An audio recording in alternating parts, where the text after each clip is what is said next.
এখানকার বিচ এতই নিরিবিলি যে একা নামতে ভয় লাগে। তোমরা যদি সাঁতার জানো তবেই একমাত্র এখানে নামবে। দীঘায় বেড়াতে এসে পাহাড়ে ওঠার অ্যাডভেঞ্চার এখানেই কিছুটা হয়ে গেল। 25 থেকে 30 ফুট উঁচু এই সিঁড়ি বেয়ে ওঠা বেশ কষ্টসাধ্য ব্যাপার। অনেকে আবার দলবল বেঁধে এই ঝাউ বাগানে পিকনিক করতে আসেন।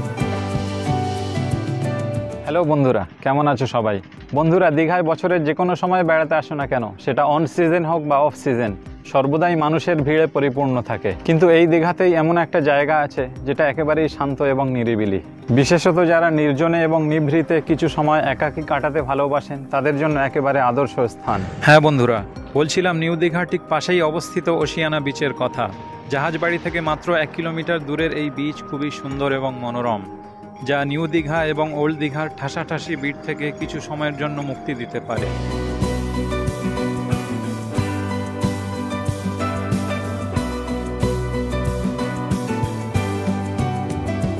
ওশিয়ানা বিচে ডাইরেক্ট গাড়ি বা বাইক নিয়ে যাওয়ার কোনো সুযোগ নেই, কারণ 200 মিটার আগে থেকে এই রকম ব্যারিকেডিং করা আছে 2 জায়গায়। তাই একমাত্র হেঁটে যাওয়া ছাড়া আর অন্য কোনো উপায় নেই।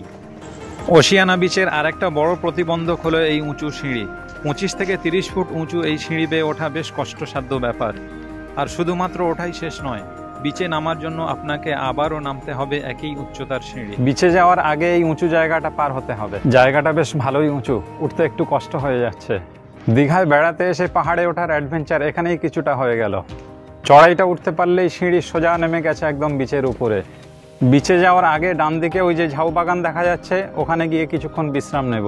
ঝাউ বাগানে যেতে গেলে এরকম কাঁটাতারের বেড়া আছে, এটা টপকাতে হবে। প্রকৃতির কোলে ঝাউ বাগানের ছায়ায় বসে সমুদ্রের উত্তাল নাচ উপভোগ করার জন্য এর চেয়ে ভালো জায়গা দীঘায় হয়তো আর কোথাও খুঁজে পাওয়া যাবে না। অনেকে আবার দলবল বেঁধে এই ঝাউ বাগানে পিকনিক করতে আসেন। এখানকার আশেপাশে রয়েছে ক্যাকটাসের জঙ্গল। জানি না এগুলো এখানে প্রাকৃতিকভাবে হয়েছে না কৃত্রিমভাবে লাগানো হয়েছে। তোমাদের যদি জানা থাকে অবশ্যই জানিও কমেন্ট বক্সে। এখানকার বিচ এতই নিরিবিলি যে একা নামতে ভয় লাগে। বন্ধুরা, তোমরা যদি সাঁতার জানো তবেই একমাত্র এখানে নামবে। সমুদ্রে নামার জন্য আমার মতে নিউ দীঘাই বেস্ট।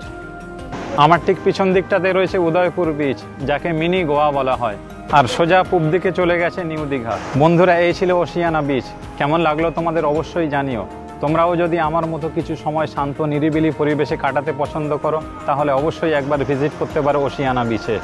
আজকের ভিডিও ভালো লাগলে একটা লাইক করে দিও। এরকম আরও ইন্টারেস্টিং বেড়ানোর ভিডিও আসতে চলেছে আমাদের এই চ্যানেলে, তাই আমাদের চ্যানেলটা সাবস্ক্রাইব করে নিতে ভুলবে না।